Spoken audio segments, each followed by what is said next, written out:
Hello guys, ઇન્ડોએસમાં આપનું સ્વાગત છે. પહેલો article Milan 2T anti tank guided missile વિશે છે. જુઓ, રિસન્ટલી મિનિસ્ટ્રી ઓફ ડિફેન્સ અને ભારત ડાયનામિક્સ લિમિટેડ, જે એક સરકારી ડિફેન્સ કંપની છે, તો બંને વચ્ચે એગ્રીમેન્ટ સાઇન થયો છે. શાની માટે? તો આ Bharat dynamics limited ministry of ડિફેન્સને 4,960 જેટલી Milan 2T anti tank guided મિસાઇલને સપ્લાય કરવાનું છે. જીપીએસસીમાં આ પ્રકારના ક્વેશ્ચન ડાયરેક્ટ બને છે. યેસ્ટરડે પણ પેપર 2માં આ પ્રકારનો જ ક્વેશ્ચન પૂછવામાં આવ્યો હતો સુપર રેપિડ ગન માઉન્ટ વિશે. રાઈટ, તો તમને પૂછવામાં આવે કે મિલાન 2T શું છે? તો એક એન્ટી ટેન્ક ગાઇડેડ મિસાઇલ છે.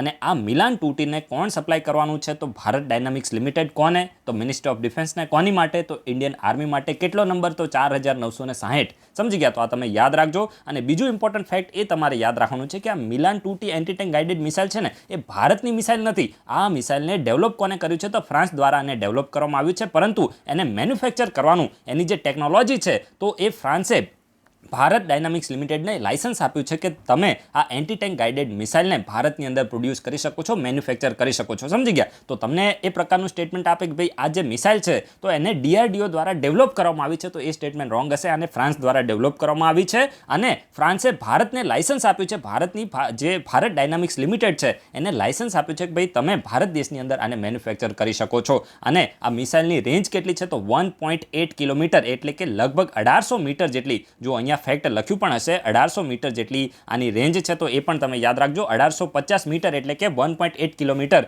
જેને આપણે કહી શકીએ, અથવા તો 2 કિલોમીટરથી ઓછી તમે રાખશો યાદ તો પણ ચાલી જશે. પણ જીપીએસસી હવે એકદમ વધારે ફેક્ટ પૂછે છે, તો મારે પણ તમારી જે પણ એક્ઝામ છે તો એને ધ્યાનમાં લઈને તમને ફેક્ટ કહેવા પડશે. તો 1850 મીટર છે, તો એ આની રેન્જ છે. તો એ પણ તમે યાદ રાખી શકો છો. અને ભારત ડાયનામિક્સ લિમિટેડ છે, તો એને ફ્રાન્સ દ્વારા લાયસન્સ આપવામાં આવ્યું છે. તો મહત્વના ફેક્ટ તમારે બધા યાદ રાખવાના છે. અને આજે Milan 2T anti tank guided missile છે, એને તમે ગ્રાઉન્ડથી પણ લોન્ચ કરી શકો છો અને વ્હીકલ ઉપરથી પણ તમે એને લોન્ચ કરી શકો છો.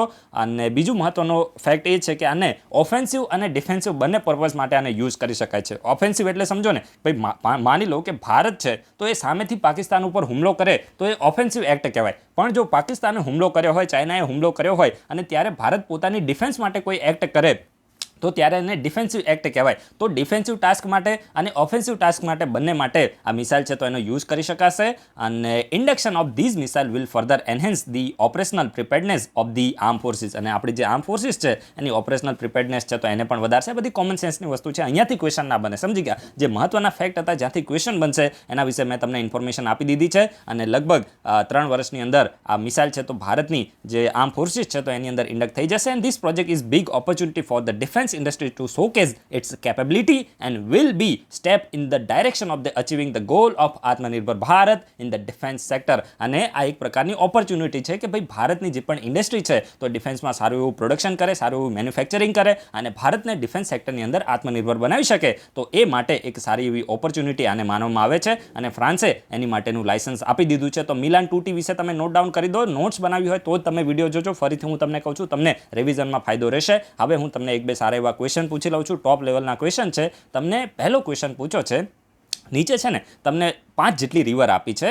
અને ઉપર ક્વેશ્ચન એ છે કે આ 5 રિવરમાંથી કઈ રિવર એ કાવેરી રિવરની ટ્રિબ્યુટરીઝ નથી તમને પૂછ્યું છે. નોટ. સમજી ગયા? તો ધ્યાનથી તમે આન્સર આપજો. ખૂબ જ ઇમ્પોર્ટન્ટ ક્વેશ્ચન છે, યુપીએસસી લેવલનો ક્વેશ્ચન છે. પહેલી રિવર છે કબીની, બીજી છે ભીમા, ત્રીજી છે અમરાવતી, ચોથી છે કોઈના અને પાંચમી છે માંજરા. તો આમાંથી કઈ રિવર એ કાવેરી રિવરની ટ્રિબ્યુટરીઝ નથી, એના વિશે તમારે ઇન્ફોર્મેશન આપવાની છે. તમારી પાસે ઓપ્શન છે 1 and 3, 1 2 3, 1 2 4 and 2 4 5. કોઈને થોડો ડાઉટ હોય તો વિડીયોને થોડો પાછો ખેંચીને ફરીથી તમે રિવરને જોઈ લેજો. તમામ રિવર આપણે ફરીથી બોલવાના નથી. નેક્સ્ટ જે ક્વેશ્ચન છે તો INS ઉત્કર્ષના બારામાં છે અને હું ઉત્કર્ષ પ્રોનાઉન્સ કરું છું. તો આની બેસ્ટ ડિસ્ક્રિપ્શન શું છે? આ INS ઉત્કર્ષ ન્યૂઝમાં જોવા મળતું હોય તો આ શું છે એના વિશે તમને ક્વેશ્ચન પૂછ્યો છે. જીપીએસસીમાં ડિફેન્સ અને સ્પેસ સેક્ટર ખૂબ જ ફેવરિટ છે. જીપીએસસી માટે DRDO હોય કે ડિફેન્સ સેક્ટર હોય, ઇસરો હોય કે સ્પેસ સેક્ટર હોય, આના ઉપરથી ક્વેશ્ચન તમને જોવા મળે તે. તો ત્યારે તમારે કોઈ પણ સ્પેસ સેક્ટરનું ન્યૂઝ આવે તેને ધ્યાનથી તમારે જોવાની છે. અને ડિફેન્સમાં પણ ખાસ કરીને તમારે જોવાની છે. તો INS ઉત્કર્ષ શું છે?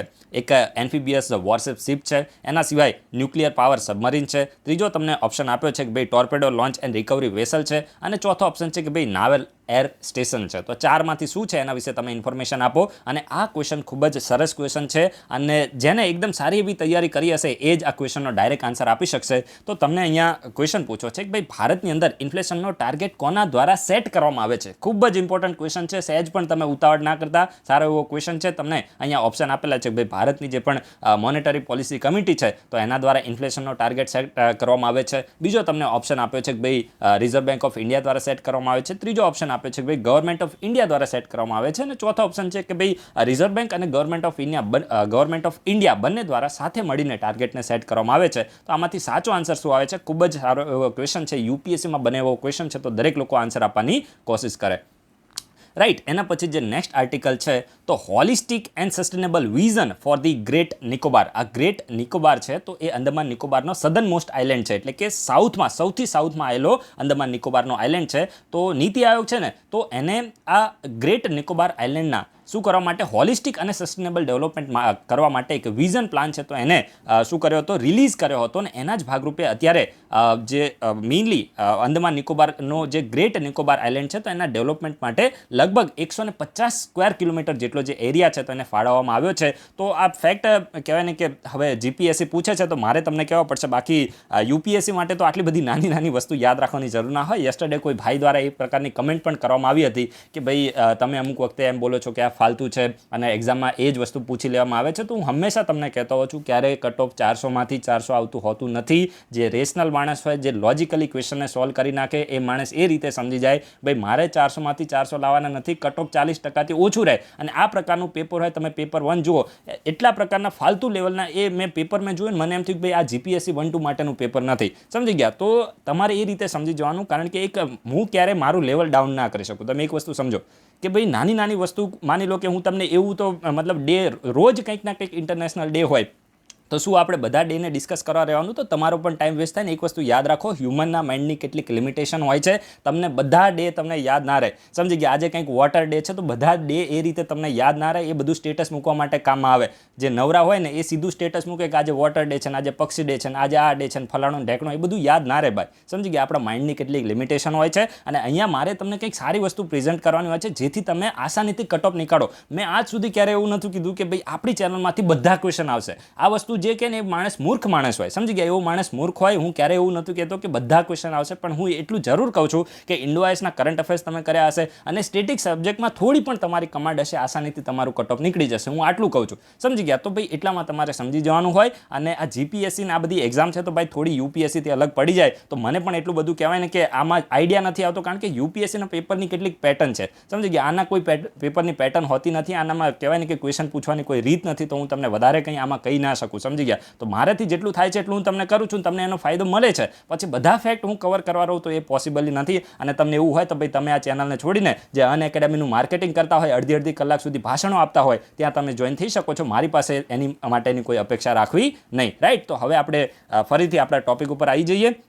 તો જે ગ્રેટ નિકોબાર આઇલેન્ડ છે, ગ્રેટ નિકોબાર આઇલેન્ડ, તો એના હોલિસ્ટિક ડેવલપમેન્ટ માટે 150 સ્ક્વેર કિલોમીટર જો લેન્ડ છે તો એને અલોકેટ કરવામાં આવી છે. અને જે ગ્રેટ નિકોબાર આઇલેન્ડની ટોટલ એનો એરિયા કેટલો છે તો 910 સ્ક્વેર કિલોમીટર છે. હવે જો આ બધી વસ્તુ તમને યાદ રહે યાર? ના યાદ રહે. મને પણ યાદ ના રહે. હું તો તમને ઓપનલી કહું છું, હું આ બધો કચરો યાદ રાખતો નથી. માઇન્ડને હું કોઈ દિવસ લોડ આપતો નથી. અને જ્યારથી મેં તૈયારી પણ કરી હતી તો આ બધી વસ્તુને મેં યાદ રાખી પણ નથી. સમજી ગયા? ફાલતી વસ્તુ છે ને આ. કહેવાય ને કે તમારા માઇન્ડને કે તમારું જીવન જીવવા જેવું ના રહે. સમજી ગયા? થોડું મોજ પણ હોવી જોઈએ લાઈફની અંદર. આ બધી વસ્તુ યાદ રાખીને ગાંડું થઈ જાય, મગજ ગાંડું થઈ જાય. સમજી ગયા? તો યાદ રાખવાનું નહીં. હવે 18% એરિયો છે તો એને અલોકેટ કરવામાં આવે છે તો આ બધું યાર ના યાદ રહે. તો પણ હવે તમારે જોઈ છે તો આપણે ભાઈ આપી દઈશું તમને. And will cover nearly quarter of its cost line. Right. અને the overall plan envisage the use of about 244 square kilometer, a major portion being pristine forest and coastal system. એટલે કે ભાઈ લગભગ આ જે પ્લાન છે તો એમાં ટોટલ 284 સ્ક્વેર કિલોમીટરનો એરિયા છે તો એનું હોલિસ્ટિક ડેવલપમેન્ટ કરવામાં આવશે. ને અહીંયા જે સોમ્પેન કમ્યુનિટી રહે છે, યાદ રાખજો, ખૂબ જ ઇમ્પોર્ટન્ટ છે. આ સોમ્પેન છે તો પીવીટીજી છે, ટ્રાઇબલ ગ્રુપ છે. અને આ સોમ્પેન છે તો આ લોકો ઉપર આ પ્રકારના જે ડેવલપમેન્ટના બધા પ્લાન હોય તો એની ખૂબ જ ઇમ્પેક્ટ થઈ શકે છે. The propose project areas are importance forging the grounds for these hunter gatherers nomadic community. સમજી ગયા? જે સોમ્પેન છે તો પીવીટીજી એક ખૂબ જ ટ્રાઇબલ કહેવાય ને કે વધારે બેકવર્ડ ટ્રાઇબલ ગ્રુપ છે, પીવીટીજી જેને આપણે કહીએ, તો એમના ઉપર પણ આની ઇમ્પેક્ટ થઈ શકે છે. તો આ તમે યાદ રાખજો કે ભાઈ ગ્રેટ નિકોબાર આઇલેન્ડ છે, ગ્રેટ નિકોબાર આઇલેન્ડ, તો એના હોલિસ્ટિક અને સસ્ટેનેબલ ડેવલપમેન્ટ માટેનો જે વિઝન પ્લાન છે તો એને કોને રિલીઝ કર્યો છે, તો નીતિ આયોગ, અહીંયાથી જ ક્વેશ્ચન બનશે. અને અંદમાન નિકોબાર આઇલેન્ડનો સદર્ન મોસ્ટ આઇલેન્ડ છે ગ્રેટ નિકોબાર, રાઈટ. એના પછી જે નેક્સ્ટ આર્ટિકલ છે ને તો એ મુજીબ જેકેટના બારામાં છે. તો તમને ક્વેશ્ચન પૂછવામાં આવે કે મુજીબ જેકેટ છે તો કોના દ્વારા એને કહેવાય ને કે સપ્લાય કરવામાં આવ્યા છે, તો મુજીબ જેકેટને KVIC khadi and village industry commission દ્વારા બનાવવામાં આવ્યા છે. અને જો આપણા પ્રધાનમંત્રી છે ને તો એ માર્ચ મહિનામાં 27-28 તારીખની આસપાસ, હવે તારીખ પણ યાદ ના રાખતા, તો એ બાંગ્લાદેશમાં વિઝિટ માટે જવાના છે. હવે GPSC એ પણ પૂછી લે તો એમાં શું કરે, તો ત્યાં બાંગ્લાદેશમાં વિઝિટ માટે જવાના છે. તો ત્યાં પણ જે પણ મહાનુભાવો હશે, જેને આપણે ડિગ્નિટરીઝ કહીએ ઇંગ્લિશમાં, સારી એવી ભાષામાં, તો મહાનુભાવો આ મુજીબ જેકેટને પહેરવાના છે. સમજી ગયા? મુજીબ જેકેટને પહેરવાના છે. અને આ મુજીબ નામથી તમે સમજો ને કે ભાઈ જેવી રીતે ભારત માટે ફાધર ઓફ નેશન છે આપણા મહાત્મા ગાંધી, એવી રીતે બાંગ્લાદેશ છે તો એમના ફાધર ઓફ નેશન છે શેખ મુજીબુર રહેમાન. તો એમના નામ ઉપરથી મુજીબ જેકેટ નામ રાખવામાં આવ્યું છે, કારણ કે શેખ મુજીબુર રહેમાન છે તો એ પ્રકારના જે જેકેટ પહેરતા હતા, તો એવા જ જેકેટને પ્રોડ્યુસ કરવામાં આવે છે KVIC દ્વારા. અને આ KVIC દ્વારા જે મુજીબ જેકેટને પ્રોડ્યુસ કરવામાં આવ્યા, તો એ જેકેટને પહેરવામાં આવશે ડિગ્નિટરીઝ જ્યાં પ્રેઝન્ટ હશે. નરેન્દ્ર મોદી બાંગ્લાદેશમાં જશે ત્યારે આ પ્રકારના જેકેટ પહેરવામાં આવશે. તો આ ક્વેશ્ચન તમને પૂછવામાં આવે કે ભાઈ મુજીબ જેકેટને કયા દેશમાં સપ્લાય કરવામાં આવે છે, તો બાંગ્લાદેશમાં. કોના દ્વારા સપ્લાય કરવામાં આવે છે, તો KVIC દ્વારા. અને મોદી જવાના છે ત્યારે જે 100 જેટલા જે જેકેટ છે એને લોકો પહેરવાના છે. તો ફેક્ટ છે, તમે એને યાદ રાખી શકો છો, સારો એવો ફેક્ટ આપણે આને કહી શકીએ. એના પછી જે નેક્સ્ટ આર્ટિકલ છે તો હિલિયમના બારામાં છે. તો જુઓ, ભારતમાં જે પણ ઇન્ડસ્ટ્રી છે ને તો એ હિલિયમ ઉપર ખૂબ જ વધારે નિર્ભર છે. અને ભારતમાં હિલિયમ એટલા પ્રમાણમાં અવેલેબલ નથી. તો ભારત અત્યાર સુધી શું કરતું હતું, યુએસએથી હિલિયમ છે તો એને ઇમ્પોર્ટ કરતું હતું. પરંતુ ભાઈ યુએસએ થોડું હવે નાટક કરે છે.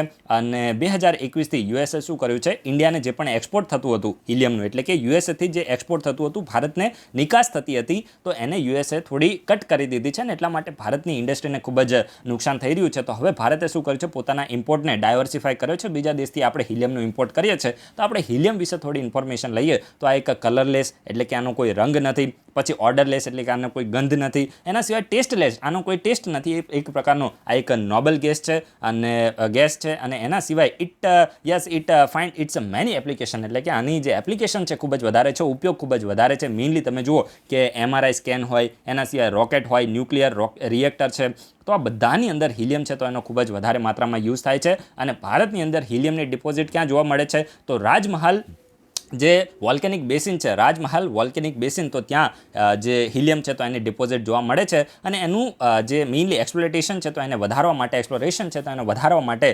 ભારત સરકાર ખૂબ જ વધારે એવું એનું એરિયાનું મેપિંગ છે તો એને પણ કરી રહી છે કે જે કઈ રીતે વધારે ને વધારે જે હિલિયમ છે તો એને એક્સટ્રેક્ટ કરી શકાય અને એનો યુઝ ડોમેસ્ટિકલી કરી શકાય. તો યાદ રાખજો, ભારતમાં જે રાજમહલ વોલ્કેનિક બેસિન છે ઝારખંડમાં છે, તો ત્યાં હિલિયમ જોવા મળે છે. એના પછી આપણે નેક્સ્ટ જે આર્ટિકલ ડિસ્કસ કરવાના છીએ તો એ અનંગપાલ આને પ્રોનાઉન્સ કરીએ, અનંગપાલ 2 ના વિશે છે. અનંગપાલ આનું નામ છે. અનંગપાલ 2 આ જે તોમર ડાયનેસ્ટી છે તો એના રાજા હતા. તો જો 11મી સેન્ચુરીની જે 11મી સદીના તોમર કિંગ, જેમનું નામ છે અનંગપાલ 2, તો આમની લેગેસીને પોપ્યુલરાઇઝ કરવા માટે ભારત સરકારે એક કમિટીને ગઠિત કરી છે. યાદ રાખજો, અનંગપાલ 2 છે તો એ તોમર ડાયનેસ્ટીના 11મી સદીના રાજા હતા. અને એમની જે લેગેસી છે તો એને પોપ્યુલરાઇઝ કરવા માટે ભારત સરકારે, ગવર્મેન્ટે એક કમિટીને રિસન્ટલી ગઠિત કરી છે. તો આપણે આ કિંગ વિશે થોડી ઇન્ફોર્મેશન લઈએ. ખૂબ જ સારા એવા કિંગ છે. અને જે પૃથ્વીરાજ ચૌહાણ હતા તો એ અનંગપાલ 2 છે તો એમના જ ગ્રાન્ડસન હતા, એટલા માટે ઇમ્પોર્ટન્ટ છે, રાઈટ. તો જો Anangpal 2, popularly known as Anangpal Tomar, belongs to the Tomar ડાયનેસ્ટીથી આમને બિલોંગ કરે છે. અને આ જે તોમર ડાયનેસ્ટી છે ruled parts of present day Delhi and Haryana between 8th and 12th century, એટલે કે 8મીથી લઈને 12મી સદી સુધી જે તોમર ડાયનેસ્ટી છે તો એને હાલનું જે દિલ્હી અને હરિયાણાનું જે રીજન છે તો ત્યાં 8મીથી લઈને 12મી સદી સુધી શાસન કર્યું હતું. And Anangpal II is credited to have established and populated Delhi during the reign in the 11th century. અને અનંગપાલ II એ પોતાના શાસનકાળ દરમિયાન લગભગ 11મી સેન્ચુરીની આસપાસ જે દિલ્હી છે એને એસ્ટાબ્લિશ કર્યું હતું, એને પોપ્યુલરાઇઝ કર્યું હતું, right. And Anangpal II was instrumental in populating Indraprasth and giving its present name Delhi, એટલે કે આ અનંગપાલ II હતા તો એમને જ જે ઇન્દ્રપ્રસ્થ હતું તો એમાં એને પોપ્યુલેટિંગ કર્યું હતું, એમાં પોપ્યુલેશન જનસંખ્યા છે તો એમાં વધારો કર્યો હતો, અને મેઇનલી આનું જે નામ છે તો ઇન્દ્રપ્રસ્થમાંથી ચેન્જ કરીને દિલ્હી આનું નામ કરી દીધું હતું. અને સાથે સાથે અહીંયા લાલકોટ ફોર્ટ છે, એના સિવાય અનંગતલ બાવલી છે, તો આને પણ જે અનંગપાલ II છે તો એમને જ લાલકોટ ફોર્ટ અને અનંગતલ બાવલીને બિલ્ડ કર્યું હતું. એના સિવાય જે અનંગપાલ તોમર II છે તો એમને કોને સક્સીડ કર્યા હતા, તો એમના ગ્રાન્ડસન હતા જેમનું નામ છે પૃથ્વીરાજ ચૌહાણ, તો એમના દ્વારા સક્સીડ કરવામાં આવ્યું હતું. એટલે કે નેક્સ્ટ જે રાજા હતા તો પૃથ્વીરાજ ચૌહાણ હતા. અને આ પૃથ્વીરાજ ચૌહાણ છે તો એને ગુરિદ ફોર્સિસ દ્વારા બેટલ ઓફ તરાઈન જે હાલના હરિયાણાની અંદર આવે છે, પ્રેઝન્ટ ડે હરિયાણામાં, તો બેટલ ઓફ તરાઈનમાં પૃથ્વીરાજ ચૌહાણ છે તો એને ગુરિદ ફોર્સિસ દ્વારા ડિફીટ કરવામાં આવ્યા હતા. અને પછી ભારતની અંદર 1192માં દિલ્હી સલ્તનત છે તો એનું શાસન છે તો એસ્ટાબ્લિશ થઈ ગયું હતું. તો ડિટેલમાં મેં તમને ઇન્ફોર્મેશન આપવાની કોશિશ કરી છે, થોડા ફેક્ટ હતા પણ તમારે યાદ રાખવા પડશે. હવે વિડીયોને કમ્પ્લીટ કરી દઈએ. સોશિયલ મીડિયાને તમે જોઈન કરી શકો છો, એડમિનનો કોન્ટેક્ટ તમે ઇન્સ્ટાગ્રામમાં કરી શકો છો, ટેલિગ્રામ ચેનલને તમે ખાસ જોઈન કરજો. Thanks for watching. તમારા બધાનો દિવસ શુભ જાય.